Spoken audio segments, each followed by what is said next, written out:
Assalamualaikum warahmatullahi wabarakatuh. Selamat siang rekan-rekan semua. Senang sekali di kesempatan yang kedua ini saya akan menyampaikan salah satu studi yang saya selesaikan dengan bimbingan saya, yaitu adalah Arifan Indita. Jadi studi ini mengevaluasi dampak dari suatu program sosial pemerintah Indonesia yang disebut dengan bantuan siswa miskin. Jadi secara spesifik studi ini akan mengevaluasi dampak dari program tersebut terhadap pola pengeluaran untuk pendidikan rumah tangga. Presentasi ini akan saya bagi menjadi 4 bagian. Yang pertama itu adalah motivasi, termasuk program bantuan siswa miskin secara umum. Kemudian yang kedua, strategi estimasi untuk mengestimasi dampak dari bantuan siswa miskin. Yang ketiga, penjelasan tentang hasil. Dan yang keempat, kesimpulan dari hasil studi ini. Saya akan mulai dari bagian yang pertama, yaitu adalah motivasi. Jadi secara umum, anak yang datang dari latar keluarga miskin secara umum, itu menghadapi kesulitan untuk mengakses sekolah dan juga untuk melanjutkan pendidikannya. Dan juga mereka mengalami kendala pada saat duduk di bangku pelajaran untuk bisa perform.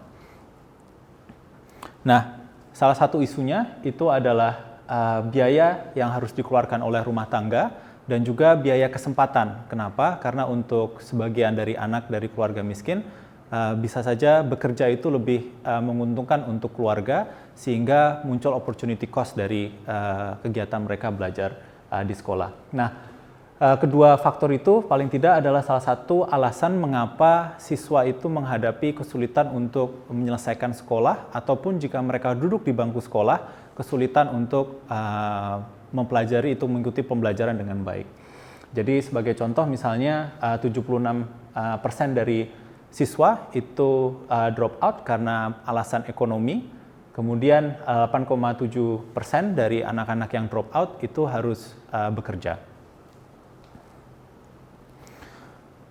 Bantuan program sosial yang dikeluarkan oleh pemerintah itu memiliki manfaat untuk merelaksasi kendala anggaran yang dihadapi oleh rumah tangga sehingga rumah tangga itu bisa mengeluarkan lebih banyak pendapatan atau pengeluaran untuk tujuan pendidikan dan membantu untuk anak ini sukses di dalam proses pendidikan.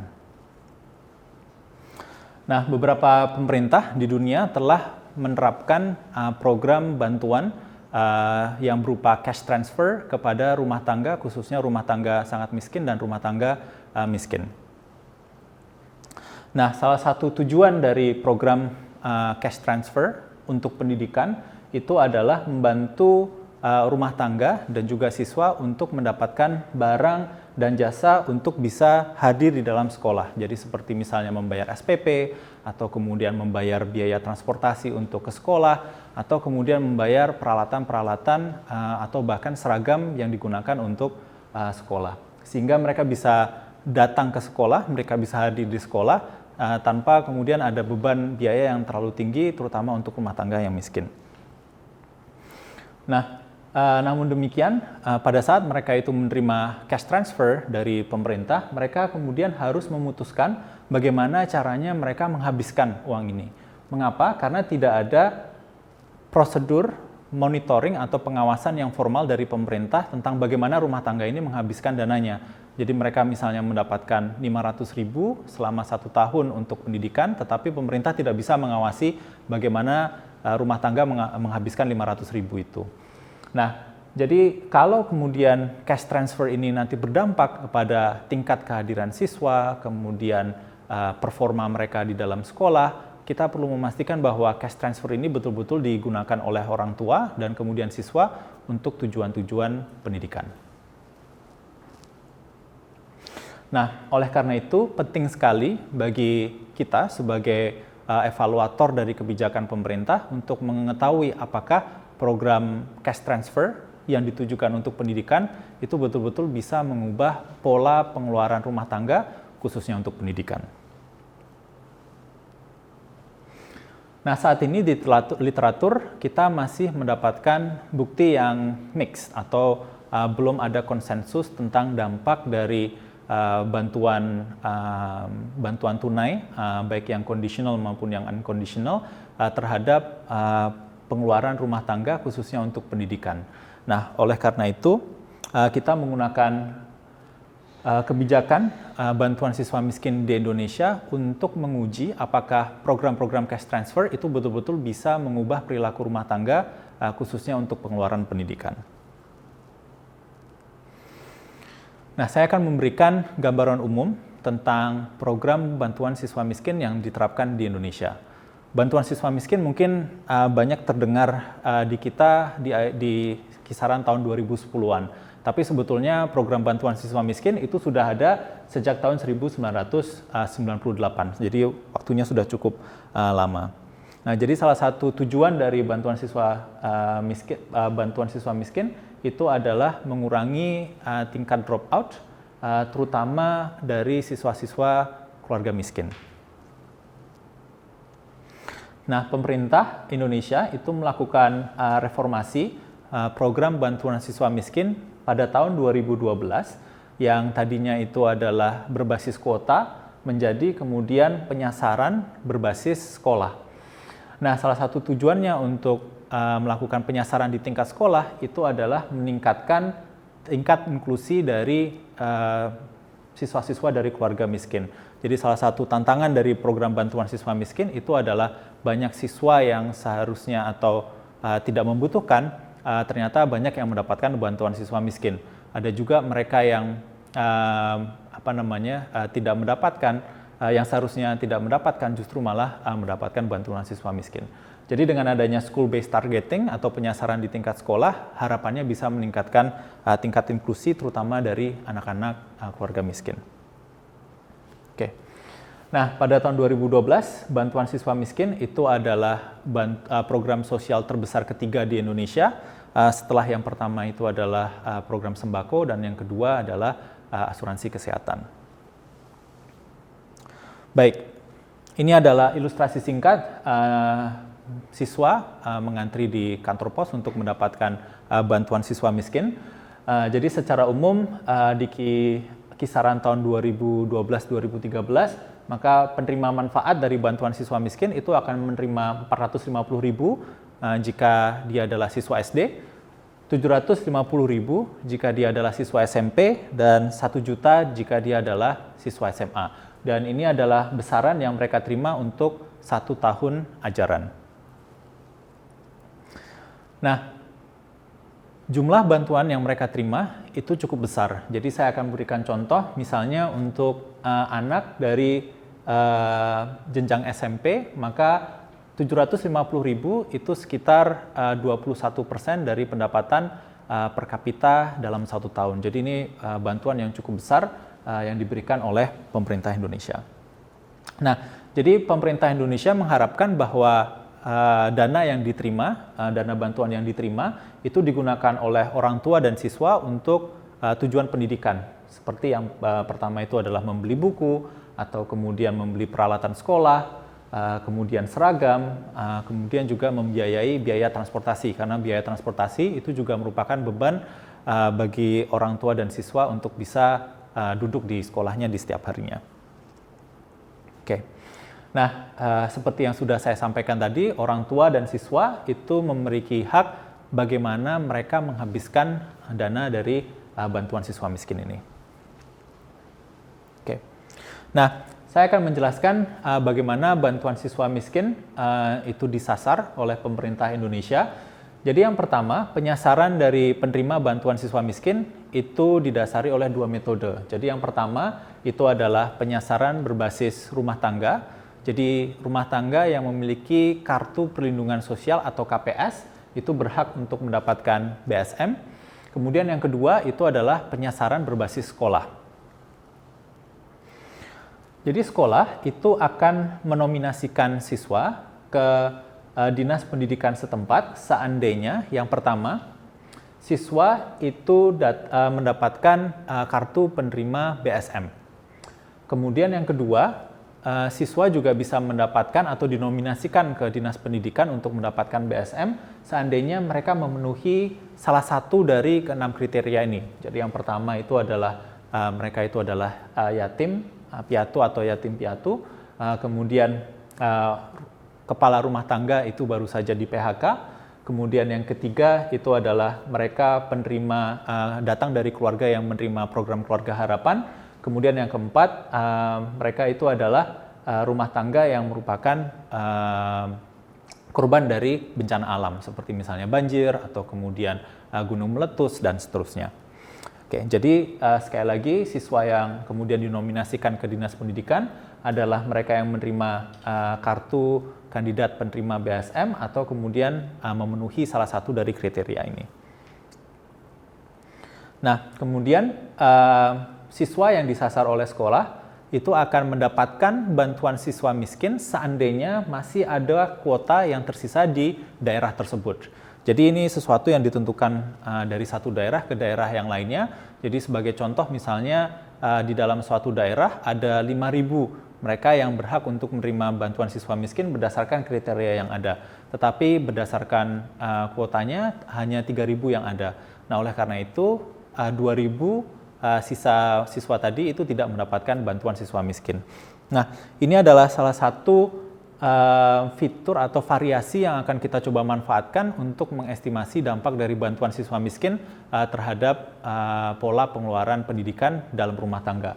Secara khusus, kami ingin mencoba untuk mengeksploitasi keacakan yang ada di dalam proses identifikasi dari dapat atau tidaknya bantuan siswa miskin. Nah, jadi untuk membantu membingkai diskusi analisis yang akan kita bahas, pertanyaan penelitian dalam studi ini itu adalah yang pertama, apakah bantuan siswa miskin itu berdampak terhadap pola pengeluaran pendidikan rumah tangga, dan kemudian yang kedua, apakah kategori pengeluaran yang paling terdampak dari adanya program bantuan siswa miskin ini. Oke.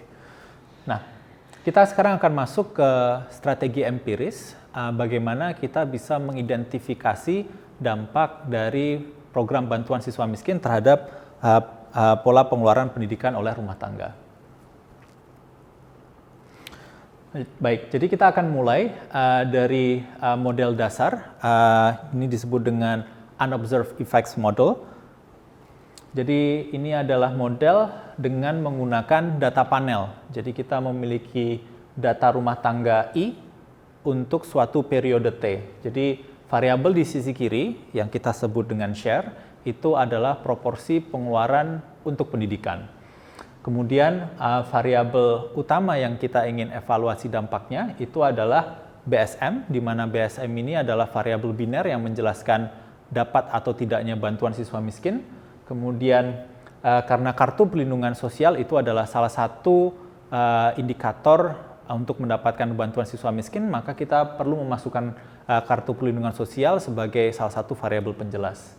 Nah selain itu tentunya karena kita menggunakan data mikro dari survei rumah tangga, kita bisa mengobservasi berbagai macam karakteristik, baik itu karakteristik dari anak maupun rumah tangga, dan kita bisa masukkan ke vektor X, seperti pendidikan dari orang tua, kemudian gender dari orang tua, dan kemudian jumlah tanggungan yang ada di dalam rumah tangga, kemudian fixed effects di tingkat provinsi, dan seterusnya. Kemudian kita juga memiliki sebuah notasi C di sini. Jadi notasi C itu adalah faktor-faktor yang tidak kita observasi yang spesifik untuk rumah tangga. Sedangkan U ini adalah faktor-faktor yang kita tidak observasi yang itu sifatnya acak untuk rumah tangga di periode tertentu. Nah, jadi salah satu asumsi yang perlu kita penuhi untuk mendapatkan estimasi yang tidak bias dari parameter beta 1 atau dampak dari BSM itu adalah tidak ada korelasi antara faktor-faktor yang tidak kita observasi di tingkat rumah tangga C dengan dapat atau tidaknya bantuan siswa miskin. Nah, tentunya itu adalah asumsi yang sangat kuat dan kita bisa mendapatkan contoh di mana asumsi tersebut itu bisa gagal. Nah, oleh karena itu salah satu metode yang biasanya digunakan seandainya kita memiliki data panel, khususnya data panel 2 periode, itu adalah dengan melakukan first differencing. Jadi kita menggunakan data di periode T, kemudian kita kurangi dengan observasi di periode T-1. Nah, metode differencing ini akan membantu kita untuk mengeliminasi faktor-faktor yang tidak kita observasi di tingkat rumah tangga, yang itu bisa menyebabkan estimasi dari dampak BSM itu bias. Nah, ini adalah persamaan struktural yang akan kita gunakan untuk mengevaluasi dampak dari bantuan siswa miskin. Nah, tentunya kita masih khawatir bahwa ada faktor-faktor lain yang tidak kita observasi, baik itu di tingkat rumah tangga atau kemudian itu di tingkat regional atau daerah yang bisa menyebabkan estimasi dampak dari BSM itu bias. Nah, oleh karena itu, seperti yang tadi sudah saya sampaikan, kita mengeksploitasi proses seleksi dari bantuan siswa miskin untuk mengidentifikasi dampak dari BSM itu sendiri. Nah, jadi di sini kita mengeksploitasi situasi di mana dapat atau tidak dapatnya BSM pada akhirnya, conditional dia itu sudah menerima kartu penerima kandidat penerima BSM maupun syarat-syarat yang tadi dipenuhi, itu bersifat acak. Oke. Nah, jadi kita akan mengandalkan variasi eksogen ini untuk mengidentifikasi dampak dari BSM, dan secara spesifik kita akan mengasumsikan bahwa beberapa siswa itu tidak menerima BSM karena mereka itu tidak masuk ke dalam kuota dengan faktor yang tidak kita ketahui. Jadi faktor ini kita asumsikan adalah faktor yang eksogen selama kita sudah mengendalikan kriteria-kriteria inklusi untuk calon penerima bantuan siswa miskin. Nah, jadi kita menggunakan yang disebut dengan First Difference Instrumental Variable atau FDIV, dan kita akan menggunakan 5 kriteria seleksi sebagai instrumen dapat atau tidak dapatnya bantuan siswa miskin. Nah, jika rekan-rekan tertarik untuk melihat First Difference Instrumental Variable, bisa melihat paper dari Stephen Levitt di tahun 1996 atau pembahasan di buku teks Jeffrey Woolrich di tahun 2010. Oke, jadi saya akan secara singkat menjelaskan asumsi dari instrumental variable. Tentunya kalau rekan-rekan tertarik untuk melihat berbagai asumsi yang ada dari instrumental variable, bisa melihat papernya secara langsung. Tetapi saya akan mencoba untuk memberikan skema asumsi yang kita perlukan untuk mendapatkan estimasi dampak yang tidak bias dengan skema variable instrumen. Jadi sekali lagi kita ingin mencoba untuk mengevaluasi dampak dari BSM terhadap pola pengeluaran rumah tangga khususnya untuk pendidikan. Nah, tapi ada permasalahan bahwa nanti dapat atau tidak dapatnya BSM itu juga bisa dipengaruhi oleh faktor-faktor yang tidak kita observasi. Nah, jadi yang kita ingin cari itu adalah suatu instrumen di mana instrumen tersebut eksogen, artinya dia tidak berkorelasi langsung dengan faktor-faktor yang tidak diobservasi di tingkat rumah tangga, tetapi instrumen itu juga tidak berkorelasi langsung dengan hasil atau outcome yang kita ingin evaluasi, tetapi instrumen itu dia berkorelasi langsung dengan dapat atau tidak dapatnya BSM. Nah, tadi sudah dijelaskan bahwa salah satu kriteria dari dapat atau tidak dapatnya BSM itu adalah mereka memenuhi kriteria seperti misalnya tadi orang tuanya baru saja di PHK atau kemudian dia adalah korban dari bencana alam dan seterusnya. Nah, kriteria seleksi itu kemudian akan berkorelasi dengan bantuan siswa miskin. Nah, inilah yang akan kita eksploitasi sebagai variabel instrumen. Oke. Nah, seperti variabel instrumen secara umum, kita akan punya regresi tahap pertama atau yang biasanya disebut dengan first stage regression, di mana di sini kita akan meregresi variabel yang endogen terhadap variabel-variabel instrumen dan juga variabel kontrol yang akan kita gunakan di persamaan struktural. Kemudian setelah itu kita akan mendapatkan nilai estimasian untuk BSM yang kemudian kita masukkan ke regresi tahap kedua atau second stage regression. Nah, dari sini kemudian kita akan melakukan estimasi untuk mendapatkan estimasi dampak dari BSM, yaitu adalah beta 1 hat. Baik, jadi estimasi dampak beta 1 itu adalah dampak dari menerima bantuan siswa miskin di antara rumah tangga yang terpengaruh untuk mendapatkan BSM karena prosedur seleksi yang eksogen. Jadi di literatur dampak yang kita estimasi ini disebut dengan local average treatment effect atau LATE. Baik, saya akan memberikan gambaran umum tentang hasil dari estimasi dampak BSM terhadap pola pengeluaran pendidikan untuk rumah tangga. Jadi saya akan lebih fokus kepada hasil estimasi dari first difference instrumental variable, tetapi menarik di sini untuk melihat hasil seandainya kita menggunakan ordinary least square. Nah, kita bisa lihat di sini estimasi dampak menggunakan OLS itu koefisiennya adalah 0,053, sedangkan kalau kita menggunakan first difference instrumental variable, estimasi dampaknya itu adalah 0,115. Jadi di sini kita bisa melihat bahwa estimasi dampak dengan menggunakan OLS itu akan menghasilkan dampak yang underestimated. Nah, jadi secara umum hasil ini menjelaskan bahwa BSM itu memiliki dampak yang cukup kuat tentang perilaku rumah tangga dalam pola pengeluaran pendidikan rumah tangga. Mereka yang menerima bantuan siswa miskin itu menghabiskan atau memiliki proporsi pengeluaran pendidikan yang lebih tinggi sebesar 11,5 poin persentase. Jadi ini adalah perbedaan yang cukup signifikan dan nanti kita akan lihat 11,5 poin persentase itu kalau dalam nominal rupiah seberapa besar. Nah, kita juga melakukan estimasi untuk subgroup tertentu.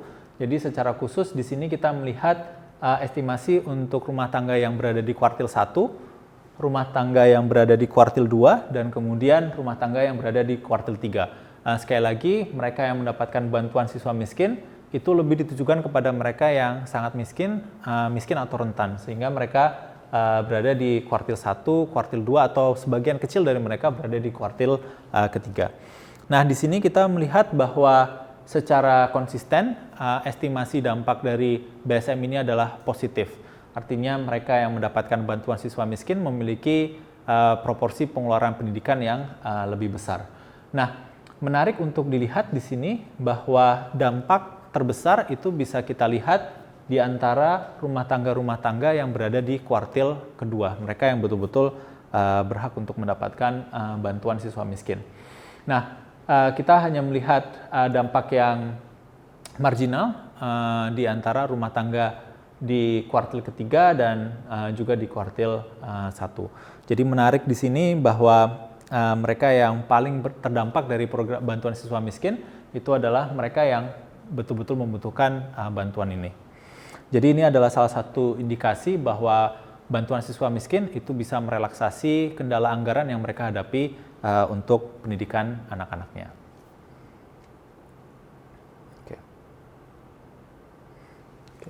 Nah, kita juga ingin melihat pengeluaran pendidikan apa yang paling terdampak dengan adanya bantuan siswa miskin ini. Jadi kita melihat dampaknya terhadap pengeluaran untuk seragam dan juga kemudian peralatan sekolah. Kita melihat dampaknya terhadap SPP, kemudian uang transportasi dan juga uang saku, kemudian uang untuk kos atau boarding, dan juga pengeluaran makanan dan juga pengeluaran untuk pakaian secara umum. Jadi hasil di sini menunjukkan bahwa bantuan siswa miskin itu paling berdampak kepada 3 kriteria pengeluaran. Yang pertama itu adalah SPP, kemudian yang kedua itu adalah biaya transportasi dan uang saku untuk siswa, dan kemudian yang ketiga itu adalah untuk boarding. Nah, ini mengindikasikan bahwa rumah tangga itu menggunakan bantuan siswa miskin sesuai dengan tujuannya, yaitu adalah pengeluaran-pengeluaran yang terkait dengan pendidikan. Nah, satu pertanyaan, mengapa bantuan siswa miskin itu tidak memiliki dampak yang signifikan terhadap pengeluaran untuk seragam atau pengeluaran untuk peralatan sekolah? Nah, salah satu penjelasannya itu adalah karena secara umum rumah tangga itu sudah mengeluarkan dana untuk seragam maupun dana untuk peralatan sekolah bahkan sebelum menerima bantuan siswa miskin, sehingga dampaknya itu tidak terlalu besar. Tetapi mereka sekarang bisa memberikan lebih kepada anak-anak mereka untuk pengeluaran yang memang krusial untuk memastikan kedatangan mereka di sekolah dan juga kemudian kehadiran mereka di sekolah. Oke. Nah, jadi secara umum kita menemukan bahwa cash transfer yang ditujukan untuk pendidikan memiliki dampak yang signifikan terhadap pola pengeluaran rumah tangga untuk pendidikan. Kita juga menemukan bukti bahwa rumah tangga itu menghabiskan dana cash transfer tadi sesuai dengan kebutuhannya, yaitu adalah untuk pendidikan, khususnya untuk SPP, kemudian untuk biaya transportasi ke sekolah, kemudian untuk uang saku siswa, dan juga untuk uang kos. Kita juga mendapatkan bukti bahwa rumah tangga yang menghadapi kendala anggaran terbesar, rumah tangga di kuartil 1 dan juga khususnya di kuartil 2, itu adalah mereka yang memiliki dampak terbesar dari bantuan siswa miskin. Nah, jadi secara umum hasil dari studi kami menunjukkan bahwa program cash transfer itu merelaksasi kendala anggaran yang dihadapi oleh rumah tangga dan kemudian rumah tangga menggunakan bantuan siswa miskin untuk pengeluaran-pengeluaran yang terkait dengan pendidikan.